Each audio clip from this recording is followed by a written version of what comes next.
Now you are listening to the live YTN radio 여러분께서는 news show, 지금 Issue and 고품격 People. 시사 프로그램 You can also 이슈 앤 enjoy our 픽트를 content 듣고 on our 계십니다. YouTube channel. 유튜브 보이는 Stay 라디오에서는 tuned. 채팅으로 의견 나누실 수 있습니다.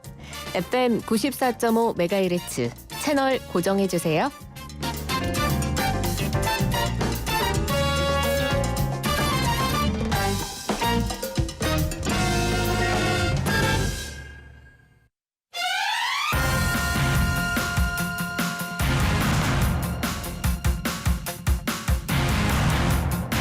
네, 여러분들은 세상을 어떻게 바라보고 계십니까? 세상을 바라보는 방법, 직접 두 발로 또 내 눈으로, 내 귀로 다니면서 보는 게 가장 정확하겠지만 이 넓은 세상을 그렇게 할 수는 없죠. 현대 사회에서는 대부분 언론을 통해서 바로 세상을 바라봅니다. 그런데 이 언론이 투명하고 맑은 창문을 보여주는 것이 아니라면 어떻겠습니까? 항상 논란의 중심에 언론이 서 있고요. 현 정부에서도 언론 개혁의 얘기가 계속 나오고 있는 상황입니다. 각종 뉴스와 이슈들의 언론에서는 어떤 문제점들이 있는지 어떻게 바라봐야 되는지 이 분야를 앞서 연구하고 계시는 두 분의 교수님 모셔서 얘기를 들어보겠습니다. 먼저 서강대 신방과 유현재 교수 스튜디오에 나오셨습니다. 교수님 안녕하십니까? 네, 안녕하십니까. 반갑습니다. 네, 또 황근 선문대 신방과 교수님은 오늘 줌으로 뵙게 됐습니다. 교수님 안녕하십니까? 예, 안녕하세요. 네. 자, 두 분이서 또 함께 한 자리에서 얘기를 해 주셔야 되는데요. 조금은 바라보는 시선이나 또 관점이 다를 수 있겠지만 두 분의 발언들 제가 미리 방송 전에 한번 찾아봤는데 뭐랄까요? 굉장히 날카로우시더라고요. 그래서 오늘 많이 좀 배워가면서 또 언론의 보도를 보고 답답해하셨던 청취자분들 또 유튜브로 통해서 보고 계시는 분들은 좀 답답함과 궁금증을 해결하는 그런 시간이 되셨으면 좋겠습니다. 자, 먼저 저희가 여러 가지 주제를 준비했는데 오늘 따끈따끈한 뉴스를 가지고 한번 여쭤보겠습니다. 자, 정호영 보건복지부 장관 후보자의 자녀 입시 의혹 혹은 병역 특례 의혹 등이 나왔을 때 이 장제원 당선인 비서실장이 출근할 때 기자들이 물었습니다. 이 조국 전 장관 사태랑 거의 똑같지 않느냐, 비슷하지 않냐라고 했더니 이거 다 기자들이 얘기하는 프레임. 이렇게 대답을 했습니다. 이 프레임에 대해서 사실은 굉장히 먼저 좀 얘기를 한번 정리하고 가야 될 것 같습니다. 두 분 다 연구를 하고 계시고 또 후학들을 가르치고 계시니까요. 먼저 스튜디오에 나와 있는 유현재 교수님부터. 장제원 당선인 비서실장이 언론학자는 아닌데 이거 다 프레임 이런 표현을 했거든요. 예. 그 언론이 프레임을 만드는 건 당연하고요. 그거는 언론의 역할이기도 하고 그다음에 네. 그걸 기대하는 거죠. 근데 말씀드리고 싶은 것은 아무래도 정치인들이 하는 얘기와 인수위에서 하는 얘기와 그리고 아마 저 같은 사람 그냥 일반 국민이 하는 얘기는 조금 다를 거라는 생각이 드는데 저렇게 미디어 비평 요청 받을 때 이제 빅데이터를 좀 돌려보고 오거든요. 네. 근데 좀 외람됩니다만은 요즘 잘 써야 되지만 어쨌든 돌아섰어요. 네. 여론이 상당히 좀 돌아섰고요. 그래서 이게 이제 어떤 약간 리트머스처럼 알 수가 있는데 네. 그 조중동을 비롯한 보수지에서도 비판을 하기 시작했습니다. 네. 그러니까 방금 전에 저희가 예, 국민의힘 예. 최고위원 나오셨는데 사퇴하시라. 그러니까 이 부분에 있어서는 그 재고의 여지가 없다라는 것이 이제 보수지에서도 나오고 있고요. 이제 네. 그게 이제 프레임이 정해지는 거죠. 그래서 네. 어찌 보면은 이제 장제원 실장님은 모르고 있는 것 같다라는 느낌이 좀 들고. 네. 근데 제일 좀 심한 것은 아마 그런 것 같습니다. 이게 우연히 계속 반복되면 이런 걸 우리가 필연이라고 하지 않습니까? 근데 네. 우연이 너무 많아요. 그리고 네.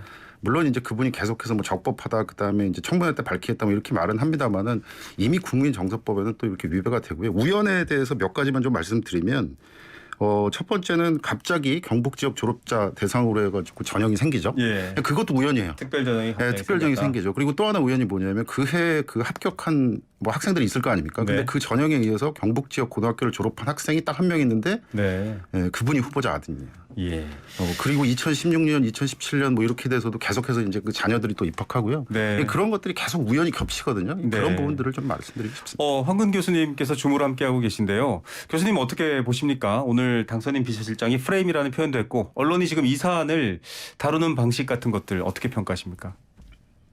이게 사실 프레임이라고 하는 것 자체의 말이 전 그렇게 100% 동의하지는 않는데요. 네. 지금 기자들 입장에서 볼 때는 어느 신문사를 막론하고요. 이 기사 쓰기 참 좋아요. 네. 쓸 필요가 없어요. 이름만 바꾸면 돼요. 네. 조국 장관 때에 있었던 일에 그냥 사람만 바꿔놓으면 등장인물만 바꿔놓으면 시나리오가 굉장히 편하죠. 네. 이게 왜 그러냐면 이게 사건 자체가 거의 비슷하거든요. 네. 그러니까 의혹들 자체가. 그죠? 네. 그러니까 일단 더 아주 공교롭게도 또 의대예요. 네. 의대 하나는 의대이고 하나는 의학 전문대학원 입학이고. 네. 그러니까 그게 그겁니다만은 되게 두 개를 동시에 준비하잖아요. 네. 그런데 이제 이게 왜 이 언론들이 이거를 더 관심 있게 보고 이 지명한 쪽에서보다도 더 관심을 갖게 된 이유가 뭐냐면 국민들은 언론에 대해서 어떤 생각을 갖냐면 기대치가 있어요. 네. 기존에 있는 뉴스보다 더 깊은 내용과 더 많은 내용이 있기를 바라잖아요.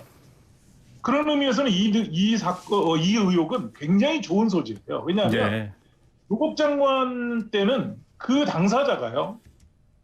그 입학 의혹과 관련된 행위자들이 조국 장관 당사자는 아니에요. 네. 있잖아요. 뭐 이렇게 무슨 여러 사람들이 거기 관련이 돼 있잖아요.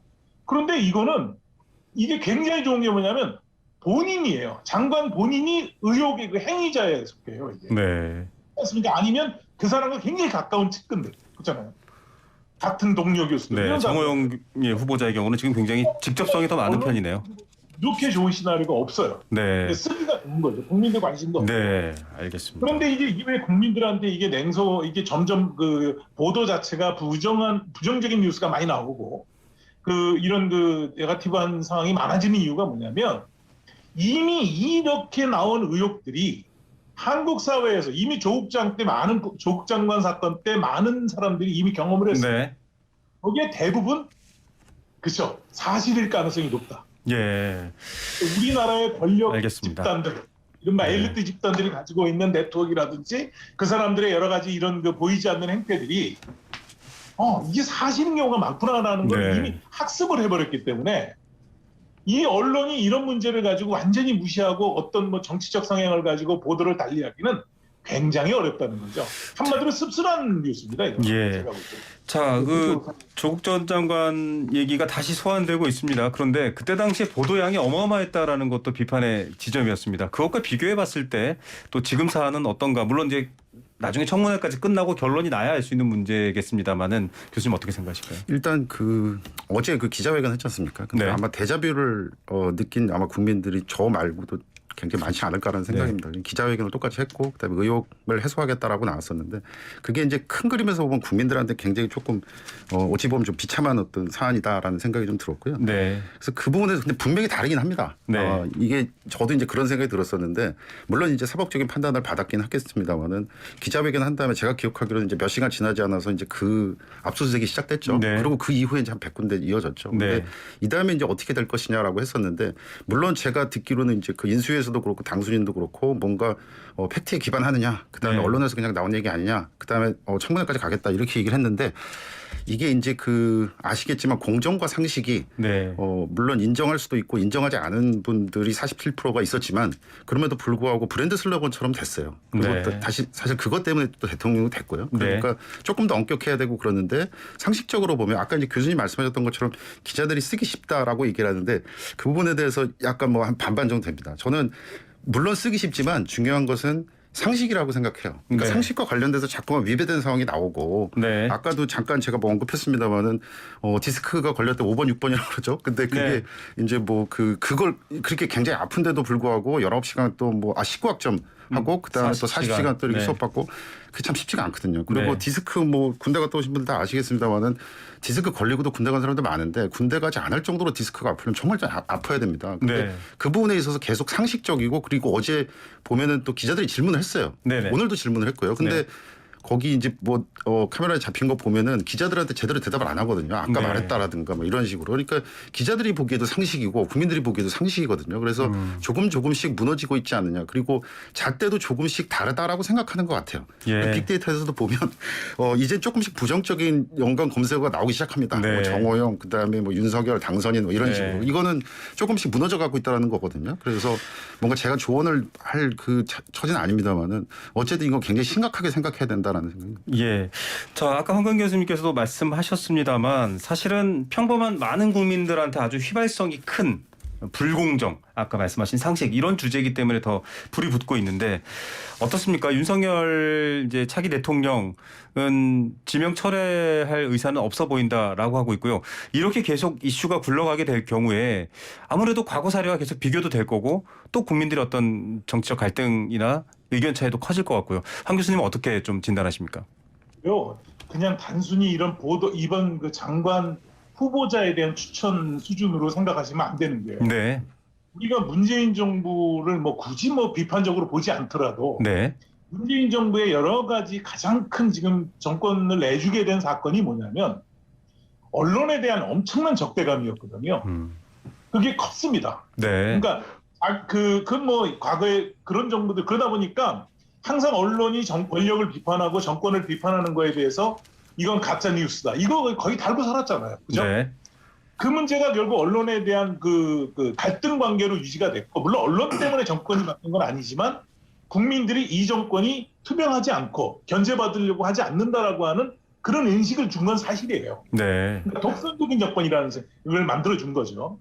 사실 그것 때문에 윤석열 정부를 지지한 사람, 후보를 지지하는 사람도 굉장히 많습니다. 그리고 그런 얘기 많이 했죠. 공정과 상식뿐만 아니라 이제 나는 투명하게 하겠다. 그죠?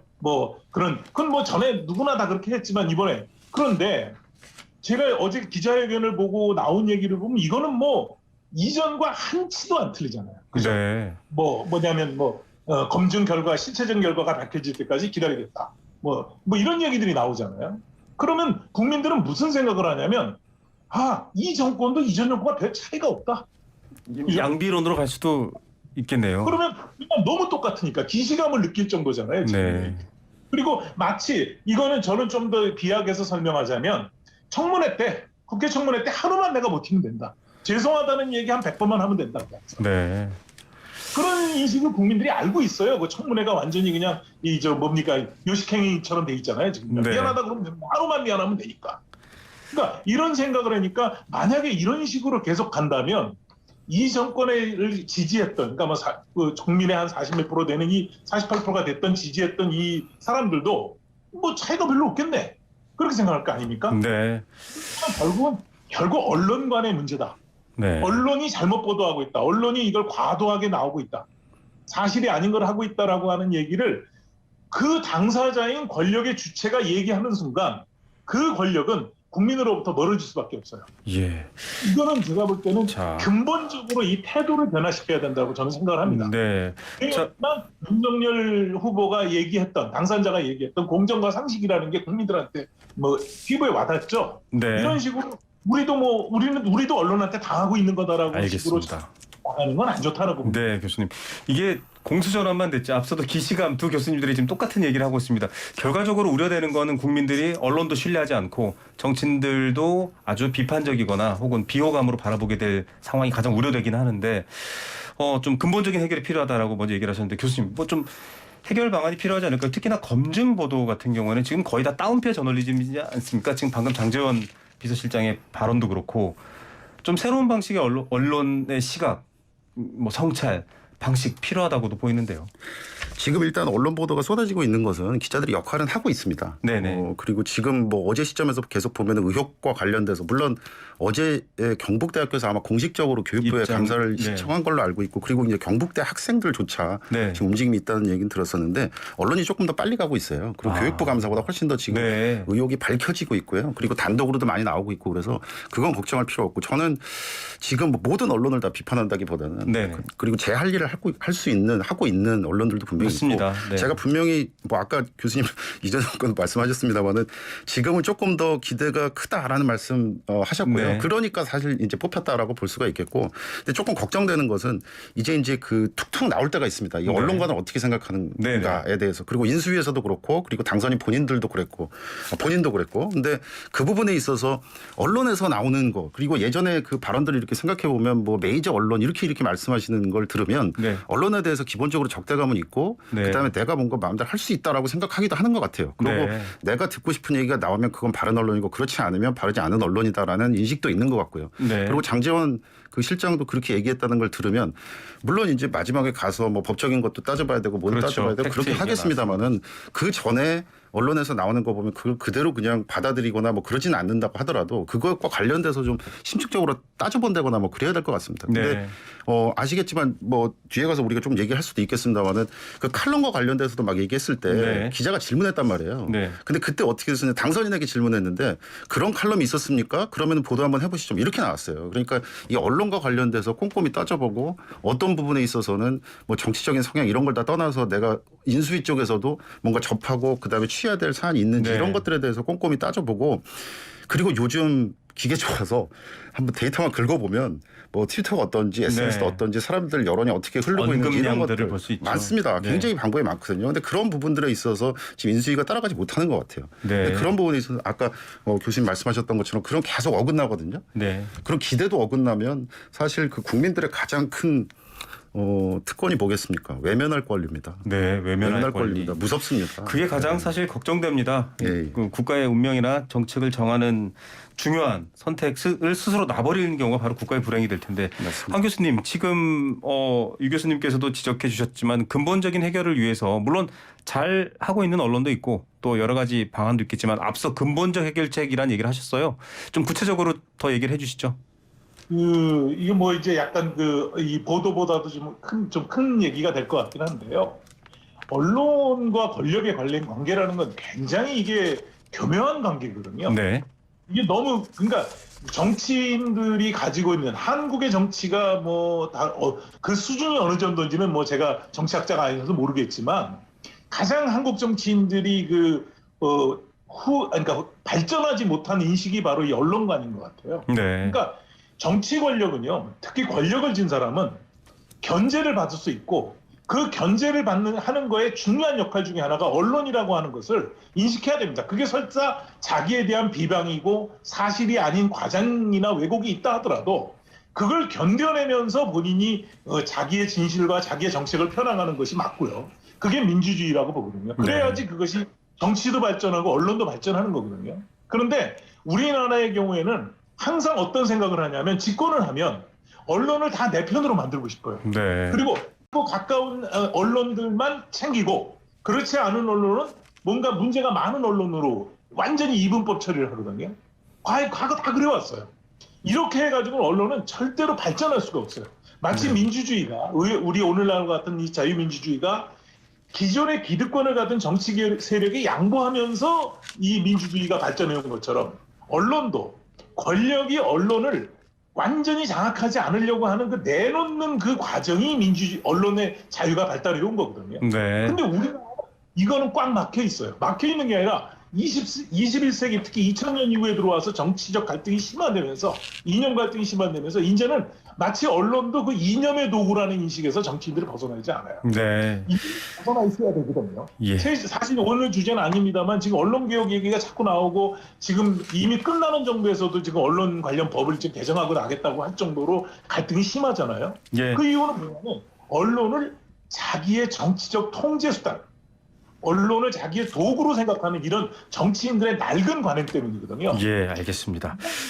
벗어나야 되고 윤석열 정부가 그걸 해줄 수 있다면 저는 이 정부가 뭐 굉장히 다양한 정책적 과제를 가지고 있지만 이런 어떤 언론에 대한 어떤 그런 뭔가 그 균형된 자세를 보일 수 있는 것만 가지고도 저는 굉장히 큰 발전이라고 보거든요. 예. 근데 제가 볼 때 요즘 이런 뭐 시작한 지 얼마 되지도 않았지만 이런 그 언론을 대하는 태도를 보면 조금 굉장히 우려스럽다. 네, 알겠습니다. 발전하기는 좀 힘들겠구나 하는 네. 생각을 많이 해요. 두 교수님 모두 사실은 굉장히 권력이 언론을 대하는 태도를 비판적으로 바라봐 주셨고요. 또 그게 앞서 저희가 인서트로 오프닝 때 소개해 드렸는데 뭐 아침에 방송국으로 출근했다가 오후에 청와대로 퇴근 이런 실태 이용과 내지는 장악하려는 태도에 대해서 저희가 한번 언론 개혁 또 언론사 민영화 얘기도 나오고 있고요. 언론 정책 얘기도 나오고 있기 때문에 다음 주에는 그 분야를 좀 더 다뤄보기로 하겠고요. 워낙 갈등의 요소가 큰 이런 이제 내각 구성, 그다음에 뭐 검찰 수사권 분리 이런 이슈들이 사실은 갈등이 크다라는 건 찬성과 반대가 팽팽하다라는 소리거든요. 과연 이 언론이 어떻게 이 사건을 다루느냐에 대한 문제인데 끝으로 좀 정리하는 차원에서 갈등이 있는 요소들을 어떻게 보도하느냐는 뭐 미국의 커뮤니케이션 연구도 그렇고 많이들 다루고 있습니다만 우리나라를 보면 굉장히 지금 황 교수님 얘기하신 것처럼 이용과 공생 뭐 이런 것들로만 좀 치달아가고 있습니다. 갈등의 요소 혹은 갈등의 요소에서 좀 더 본질을 알아내기 위한 언론의 보도 행태 특히나 이런 검찰 수사권 조정과 관련된 부분들 교수님 한마디 지적해 주시죠. 예, 저는 뭐 두 가지 말씀드리고 싶은데요. 저는 그 언론이 정파적일 수는 있지만 당파적이어서는 안 된다. 정파적일 수는 있지만 당파적이어서는 안 된다. 예, 그게 어떤 얘기냐면 그 최근에 아까도 잠깐 말씀드렸습니다만 일부 지금 이제 인수위 꾸려진 다음에 그 조중동을 비롯한 보수지에서 반대 목소리를 낸 적이 한 3번 정도 있었습니다. 네. 그러니까 그거는 이게 이제 제호를 가리고 보면 이게 어떤 일인지 모를 정도. 네네. 근데 그 첫 번째가 청와대 이전 문제였고요. 네. 그러니까 이게 논리가 안 된다는 거죠. 소통으로 네. 한다는데 이건 안 된다. 그리고 한번 들어가서 못 나온다. 이게 무슨 말이냐 이렇게 네. 된 거고요.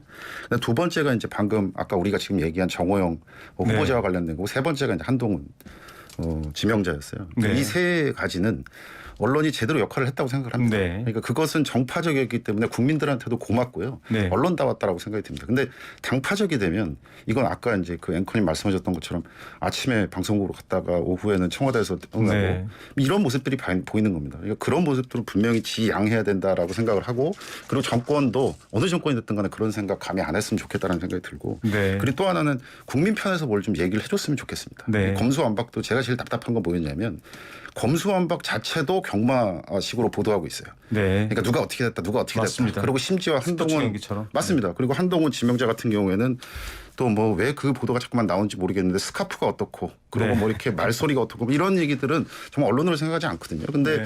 그런 부분이 있습니다. 검수완박이라고 했으면 어떤 게 진짜로 문제인지, 네.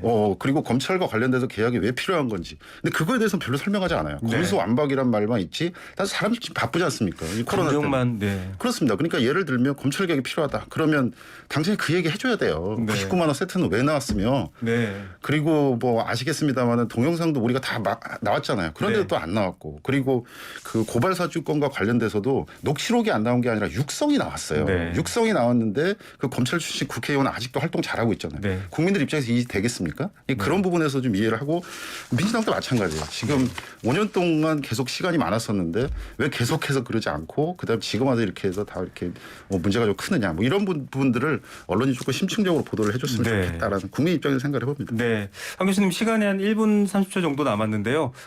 끝으로 이렇게 지금 경마식 보도라든지 지금 유 교수님이 지적해 주신 부분에 대한 입장 말씀해 주시죠. 뭐 간단하게 말씀을 드리면 뭐 앞으로 기회가 더 있겠습니다만은 이 언론이라고 하는 게 저는 그렇게 생각을 해요. 요즘 언론이 신뢰가 떨어지는 이유가 크게 두 개거든요. 하나는 유튜브 언론이 많아지면서 네. 소위 말해 정치하는 뉴스들이 많아진다는 거고요.